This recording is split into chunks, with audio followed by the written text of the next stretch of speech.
MarkRogersTV, the voice of college football, getting you set for the 2019 college football season. Of course, we are in the midst of the various SEC, Big 12, Big 10, and ACC media days this week, with Pac-12 catching up, and maybe they'll follow suit and catch up this season. But their media day, of course, next week. We got Steve Deace on the line from Michigan Podcast.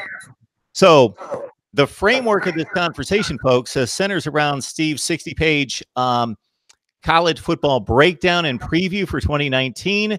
Steve, before we get started with our conversation, let people know where they can find this. Sure. I've been doing this, Mark, since I was a sophomore in high school. I was at Ferris State basketball camp in Big Rapids, Michigan, the summer of 1988, and I picked up my first Lindy's College Football Annual, and I thought they had Michigan ranked too low, and I kept bitching and moaning about it. One of my teammates said, well, if you think you can do a better job, do it yourself. So I printed it out on one of those old dot matrix printers and predicted that Florida State would beat West Virginia for the national championship. And ended up being Notre Dame beating West Virginia for the national title. And I thought, well, this is easy. I'll do this every year. It's not that easy. I've been doing it every year. I try to up the ante. And now that I've got, as you can see behind me, I've got quite a studio set up here in my office. We've got a whole layout now with graphics and full color PDF, and people can download it. It's a forecast. It's how I think the season will finish, what I think the season will look like at the end. And you can get it for free. Just go to Wolverine Digest, WolverineDigest.com. That's how you get it, WolverineDigest.com. All right. So I'm going to jump directly to the top 25 rankings, because my first question is going to be, are you ranking 25 best teams in the country 1 through 25, regardless of their schedule, meaning the fifth best team in your eyes could play the most difficult schedule in the country and not finish with the fifth best ranking in the country? This is combining the schedule into the talent pool and then coming out with a final ranking based on the way you think it's going to turn out. Correct. My top 25 is what I think the College Football Playoff Committee will come back with the Sunday after conference championship weekend, when they give out their final poll of the 2019 season that determines the bowl matchups. That's what my top 25 is. So even if Alabama has a down year for them, you've got them ranked about 7 spots higher than they should be ranked. If they have a down year for them. Yeah. I mean, I think they're going to run the table in the regular season, actually. I think we're going to see, you know, we haven't had, and one of the fun things I do in my preview every year is I have like a crystal ball of 25 predictions of things that I think will or won't happen this coming year. And if you look since the playoff system began, we haven't really had an upset the apple cart upset in a conference championship game. This was frequent in the BCS era. Just ask the Big 12 Conference. It's one of the reasons why they got rid of their conference championship game. They kept getting screwed with too many upsets, you know, going back to Texas over Nebraska in the very first one on the 4th down call, or A&M crushing undefeated Kansas State's hopes, you know, a couple of years after that. So I think we're overdue for a couple of those upsets. I think we're going to see 3 of them. I think we'll see one in the SEC, one in the Big 12, and one in the Pac-12. That will alter the playoff race at the end of the year.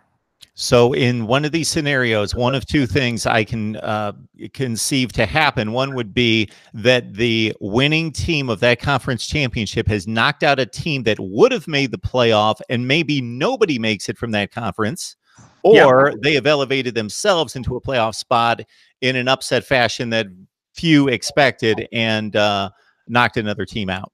Correct. I think Georgia beats Alabama in the SEC championship game after 2 near misses the last 2 years. I think Nick Saban finally loses to a former assistant. A Padawan finally beats the Jedi Master. But I think both of those teams finish 12-1 and get to the playoff. In the Big 12, I think Oklahoma has the more favorable schedule and ends up finishing in first in the standings. And then Texas beats them in the Big 12 championship game, you know, in the rematch. And then in the Pac-12, I think there's going to be a slew of 2-loss teams for the final spot in the playoffs. I think a 2-loss team will finally get in. We've been close a couple of times with that. And I think Oregon and Michigan will be right on the cusp of which 2-loss team gets in. But then I think Utah beats Oregon in the Pac-12 championship game and gets to the Rose Bowl.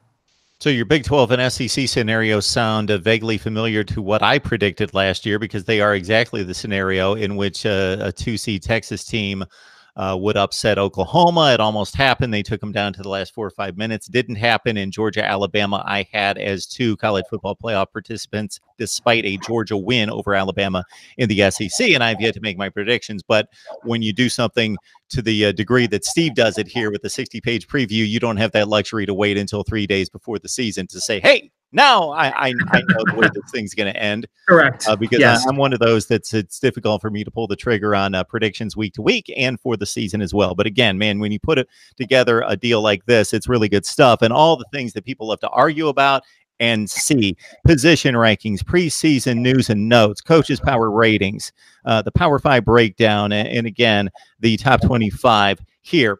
So if you could pick out a team or 2 in the top 25 as you see it, with, again, the talent combination and matched up versus the schedule, what could be a team or 2 that you think some people might be a little bit surprised to see too high in their estimation or too low?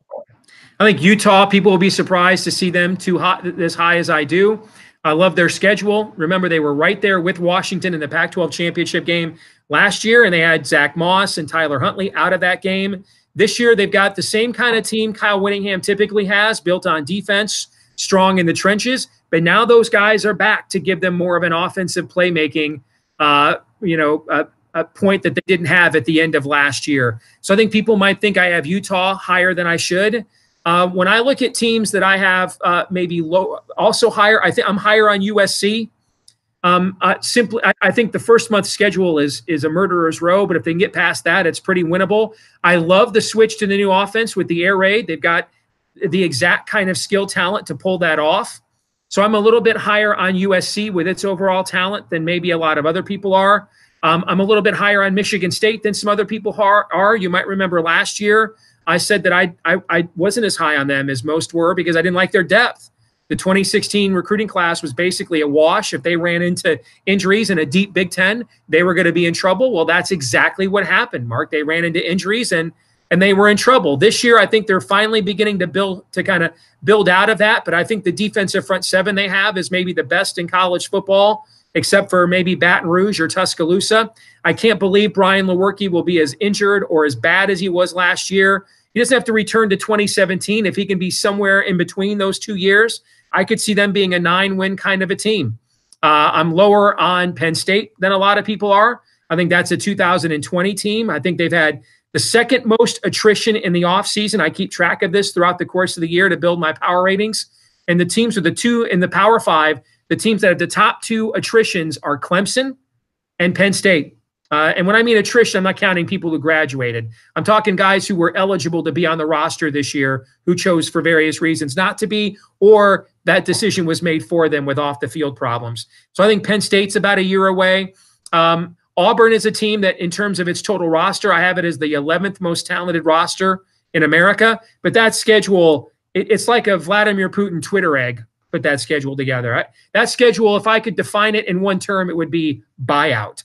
When you're already playing Mississippi State, Alabama, A&M, and LSU in your own division, and then your crossover games are the top 2 teams in the East on the road. Well, one's on the road, Georgia and Florida, and then you go with Oregon, who is a different kind of Pac-12 team. I know they played Washington last year, but you'll recall that Washington's star left tackle was injured right before the game, and he was the anchor of their offensive line. This year, Oregon has.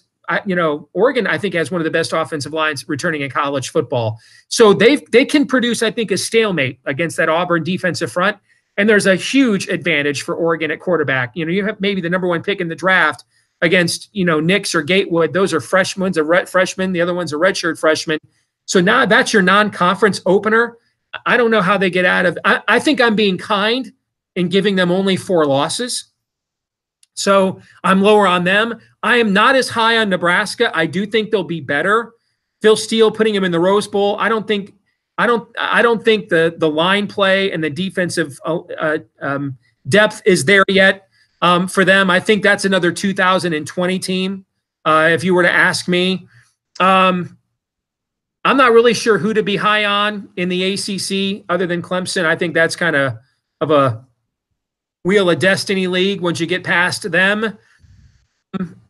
And then when you look at the Big Ten West, I think the top 6 teams in the Big Ten West will all be improved from a year ago. But I think in my power ratings and when the spreadsheets there, all of that, so people can see my work, you'll see how close I have the top 6 teams in the Big Ten West to one another. So that's just kind of a snapshot answer to the question that you asked. You hit on a few teams and a few programs that I was going to hit on, because I would call them either wild cards or teetering on the brink of a breakthrough, or that if they hit a few challenges and aren't able to push through, that they are still marginal teams and will throw out a marginal record, Nebraska being one of those teams.